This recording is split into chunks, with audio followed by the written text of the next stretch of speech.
Monseigneur, les jeunes internautes et les jeunes auditeurs ont des questions pour vous. Nous les avons reçues, nous les avons écoutées.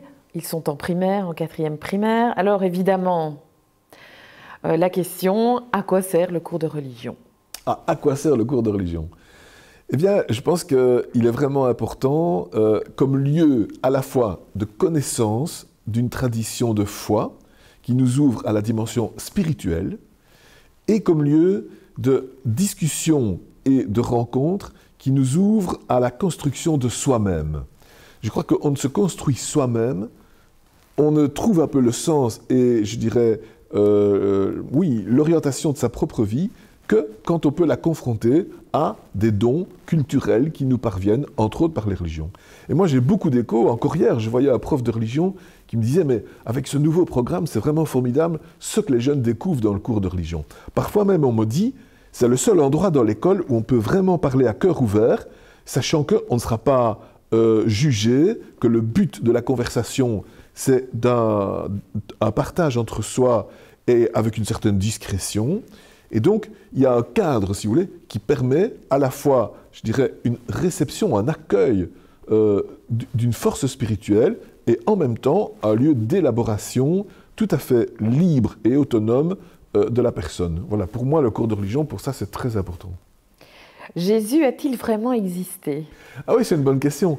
Eh bien, il y a deux historiens latins non chrétiens qui parlent de Jésus, c'est Suétone et Tacite, et qui explique clairement qu'à Rome, vers l'année 60, il y a eu un mouvement de persécution d'un certain nombre de chréstianoi, qu'on disait, des chrétiens, qui tirent ce nom d'un certain Christ qui a vécu en Palestine. Donc ça veut dire que, pour des historiens, on va dire, non chrétiens, il y a une attestation de l'existence de Jésus. On trouve aussi une attestation de l'existence de Jésus dans un historien juif, Flavius Joseph, qui parle en long et en large d'abord de Jean-Baptiste, et puis de Jésus, il n'était pas chrétien. Et puis nous avons les 4 évangiles qui parlent de Jésus, et chacun avec, je dirais, des témoignages différents, c'est-à-dire des sources différentes, non confrontées, parce qu'il y a d'ailleurs des contradictions entre les 4. Donc c'est bien la preuve qu'on a beaucoup de sources historiques indépendantes qui parlent du même personnage. Donc c'est une existence historique totalement sûre et avérée. Pourquoi a-t-on crucifié Jésus? Ça, c'est une bonne question aussi, parce qu'on peut se poser la question, est-ce que c'est davantage le pouvoir romain, l'occupant, qui va pousser la crucifixion de Jésus comme, je dirais, révolutionnaire, parce qu'il sème le trouble dans la société, ou bien est-ce que c'est davantage le pouvoir juif, qui est plutôt un pouvoir religieux, qui pousse à son exécution, parce que Jésus est un genre d'hérétique, hein, qui trahit certains aspects du judaïsme dans le sens d'un certain libéralisme dans les pratiques religieuses, ou une certaine identification au Messie que les uns contesteraient et les autres accepteraient. Donc, est-ce pour des raisons religieuses ou est-ce pour des raisons politiques? Aujourd'hui, on a tendance à dire que c'est quand même des raisons politiques, parce que crucifier, c'était d'abord un supplice romain. Et la sédition, la révolution, ça relève du pouvoir romain. Or Jésus, il a fait une petite révolution parce qu'il a chassé les vendeurs du temple. Donc il a fait un peu, je dirais, de chambard dans le temple de Jérusalem. Donc on a pu le prendre pour un révolutionnaire. Il a fait la police sans être un policier, quoi. Donc on l'a condamné pour ces raisons de désordre public. Et si les évangiles insistent assez fort sur le pouvoir juif qui condamne Jésus, et sur Ponce Pilate qui dit non, c'est pas moi, je suis le Romain, je me lave les mains, certains disent, mais oui, c'est parce que les évangiles ont été écrits plus tard, qu'on était inséré dans l'Empire romain et qu'on ne voulait pas trop attaquer les autorités. Donc ça renforce l'idée que Jésus a d'abord été condamné pour des raisons politiques. Désordre sur la voie publique. Pendant le carême, Monseigneur, arrêtez-vous de manger du chocolat? Non, pas vraiment. Ce n'est pas marqué dans les préceptes du carême. Mais par contre, j'essaye de faire jeûne, c'est-à-dire de m'abstenir de manger à certains jours ou manger moins. Et j'essaye aussi que ce que j'épargne comme ça, je puisse le partager. Donc moi, ce n'est pas tellement le chocolat, mais c'est plutôt la question de prendre distance de ma consommation. Et donc plutôt de jeûner à certains moments. La résurrection, c'est quoi? Vous y croyez?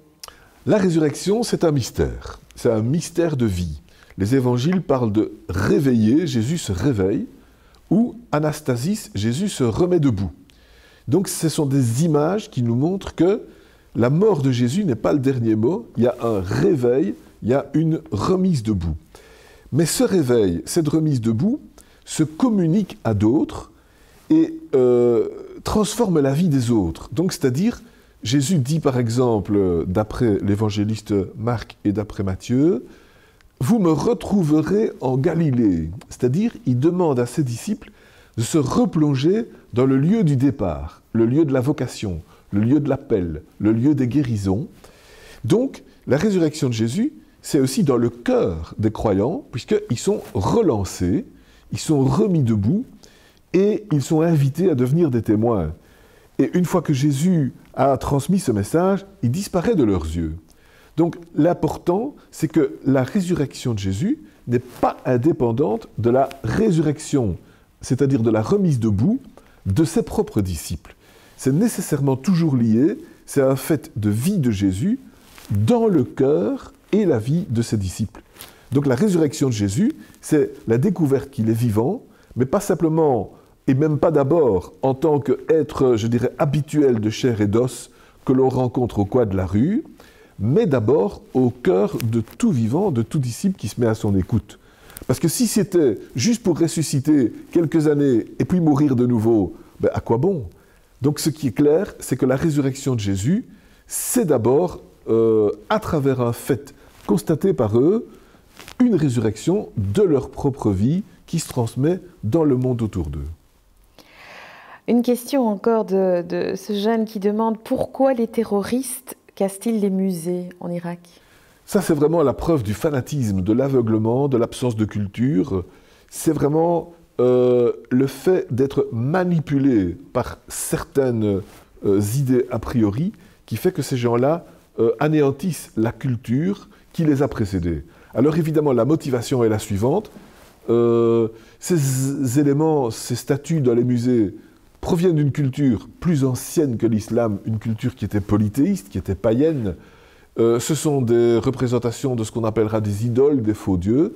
Donc, pour ces terroristes et pour ces fanatiques, elles ne peuvent même plus être là comme témoins parce que désormais, on croit en un Dieu unique. Donc, le prétexte est, l'on croit en un Dieu unique, donc il faut abolir toute autre représentation. Mais ça, c'est vraiment une vision fanatique des choses parce qu'elle oublie l'histoire, la progression et les témoins du passé. Donc, je pense que c'est vraiment la preuve d'un aspect de culture primaire au niveau culturel. C'est une absence de conscience au niveau culturel et au niveau historique. Donc, c'est franchement un problème dramatique.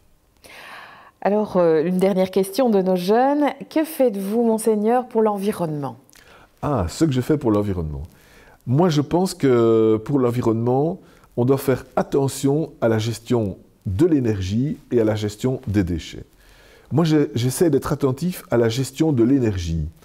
Quelles sont les énergies qui vont pouvoir épargner notre planète? Ne pas consommer de manière définitive les réserves que nous avons. Autrement dit, les énergies renouvelables.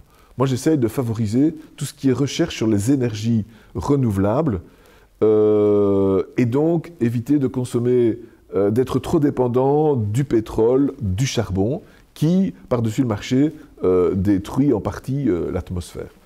Donc moi, je pense que c'est ce combat-là qui, pour moi, est important. Réfléchir comment avoir des énergies renouvelables et ne pas être dépendant des énergies qu'on va épuiser et qui, en plus, sont un gâchis pour notre atmosphère. Concrètement, ce qu'on peut faire, c'est la gestion des déchets, c'est-à-dire ne pas faire n'importe quoi de nos déchets, renouveler, par exemple, je dirais le fumier à travers les déchets périssables et les recycler, et d'autre part, les déchets de type plastique, les mettre à part pour qu'ils ne polluent pas en étant brûlés n'importe comment. Voilà, ça c'est ma petite participation. Monseigneur, merci. Bonne montée vers Pâques et à bientôt. Merci beaucoup Catherine et vous aussi, bonne fête de Pâques déjà.